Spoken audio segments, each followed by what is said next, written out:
అనంత భక్తి సనాతన ధర్మ ఛానల్కి స్వాగతం. ఓం శ్రీ గణేశాయ నమః. ఓం శ్రీ సరస్వతీయై నమః.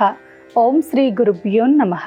శ్రీ గణేశ పురాణంలోని అహల్య దర్శనం అనే 30వ అధ్యాయము.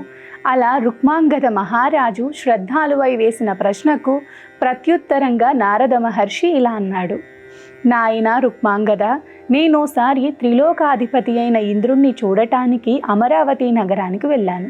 అప్పుడు ఇంద్రుడు నన్ను 3 లోకాలలోనూ సంతోషం కలిగించే ఆనందకరమైన విషయం ఏమిటో ఆ వివరం త్రిలోక సంచారిణి గనుక నన్ను చెప్పమని ఉచిత సత్కారాలను అందించి ప్రశ్నించాడు.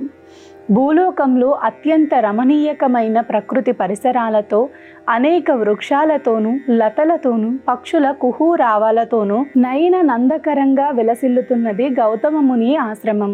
ఆ ప్రశాంత ఆశ్రమంలో అపూర్వ సౌందర్య రాశి అయిన అహల్యతో కూడిన గౌతమ మునిని దర్శించానని, ఆమె సౌందర్యం లోకోత్తరమైనదని, వర్ణ అతీతమైనదని ఇంద్రుడెరుగున్న అప్సరల కన్నా, లక్ష్మీ పార్వతి వంటి దేవతామూర్తుల కన్నా, అరుంధతి అనసూయల వంటి మహాపతివ్రతల సౌందర్యం కన్నా మిన్నై, సూర్యుని పత్నులైన ఛాయ సౌజ్ఞల కన్నా, చివరికి కశ్య ప్రజాపతి భార్య అయిన అదితి కన్నా కూడా సౌందర్యవంతురాలని, అందచందాలలో ఆమెకు సాటి రారని దేవరాజైన ఇంద్రునికి చెప్పాడు.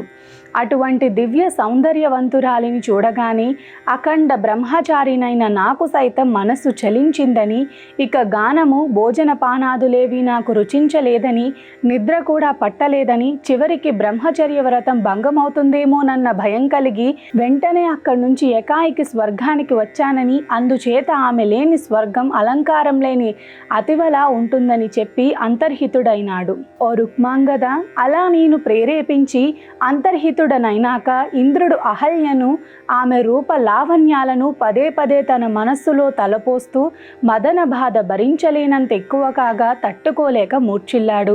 కొంత తడవు ఆగాక లేచి, మహర్షి వివరించిన ఆ అందాల రాశి అయిన గౌతమ ముని పత్నిని ఎప్పుడు చూడగలనో కదా, ఆమెను పొందటం శీఘ్రంగా ఏ ఉపాయం చేత పొందగలను, నాకు కలిగే ఈ భరించరాని మదన తాపాన్ని ఎలా ఉపశమింప చేసుకోగలను, ఆమె అదరాలు చిలికించే సుధార రసాన్ని ఎప్పుడు గ్రోలగలను, ఆమెను బిగియార తనివి తీరా ఎలా కౌగిలించుకోగలను, ఆమె లేని ఈ జీవితం నిరర్ధకమైనదే అని భావిస్తూ ఆమెనే హృదయాన స్మరిస్తూ కామరూపుడవటం చేత గౌతమ ముని రూపాన్ని ధరించి ఆయన ఆశ్రమాన్ని చేరుకున్నాడు. మహర్షి స్నాన అనుష్ఠానాదులకన్నీ స్నానపానాదులకై వెళ్ళేదాకా అనువైన సమయం కోసం వేచి ఉండి, ఆయన వెళ్ళిన తరువాత కొంతసేపటికి కపట బుద్ధితో గౌతమ ముని రూపుదాల్చిన సచీపతి గౌతమ ముని ఆశ్రమంలో ప్రవేశించి అహల్యను సమీపించి తనను మృదుశయ్యను ఏర్పరచమంటూ ఋషిపత్ని అయినా కోరాడు. అప్పుడు ఆ మునిపత్ని ఆశ్చర్యపోతూ, ఓ నాథ, తమరు సంధ్యా అనుష్ఠానాలకని ఇప్పుడే కదా నదీ తీరానికి వెళ్ళారు, తిరిగి ఇంతలో వచ్చేసారేమి? ఎన్నడూ లేనిది తపస్సులకు అత్యంత గర్హనీయమైన ఈ అకాల కామవాంఛ మీలో ఎలా పొడచూపింది? నిషిద్ధమైన దివారతిని కోరుతున్నారెందుకు అంటూ ప్రశ్నించింది. అందుక కపట గౌతమ వేషధారి అయిన సచీపతి అహల్యతో ఇలా నమ్మబలికాడు. ఓ ప్రియురాల, స్నానార్థమై వెళ్ళిన నేను ఒక అప్సరసను చూశాను. దిగంబరిగా సరస్సులో స్నానం చేస్తున్న ఆమెను చూడగానే నాకు కోరిక సంగమేచ్ఛ కలిగింది. ఇక ఉండబట్టలేక వచ్చేశాను. కోరికతో ప్రజ్వరిల్లుతున్న నన్ను నీ దరికి చేర్చుకుని నాకు ఈ రతి సౌఖ్యాన్ని ఇవ్వు. అలా కాకపోతే కామాగ్నికి దగ్ధుడనై నేను మరణించగలను, లేదా నిన్ను అంటూ ఆమెను సమీపించబోయాడు.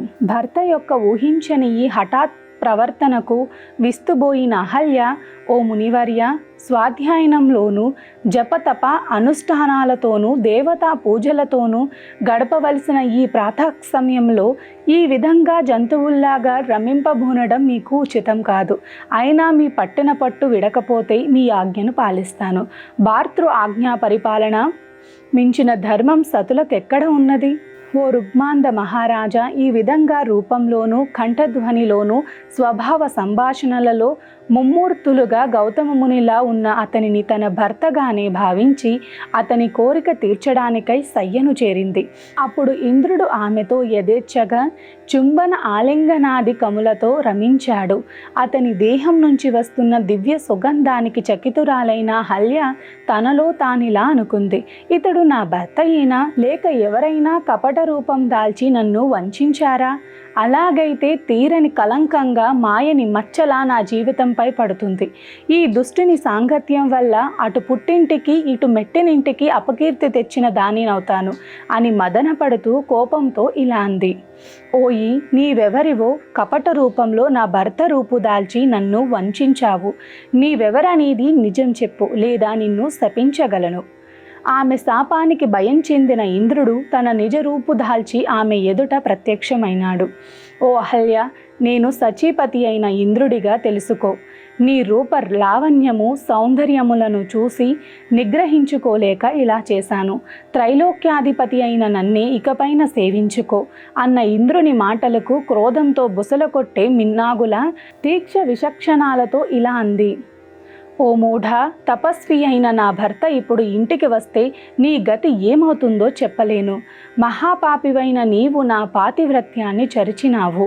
ఇక ఆ మహర్షి శాపంతో నేనెలాంటి అవస్థ పొందుతానో కదా.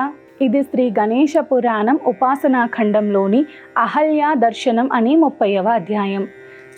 నమస్కారం. సర్వే జనా సుఖినో భవంతు, లోకా సమస్త సుఖినో భవంతు. గోవులను సేవించండి, గోవులను రక్షించండి. ప్రకృతిని కాపాడటం మన ధర్మం. ప్రకృతిని కాపాడండి, ఒక్క మొక్కైనా నాటండి. మనంతా భక్తి సనాతన ధర్మ ఛానల్ని తప్పకుండా సబ్స్క్రైబ్ చేసుకోండి.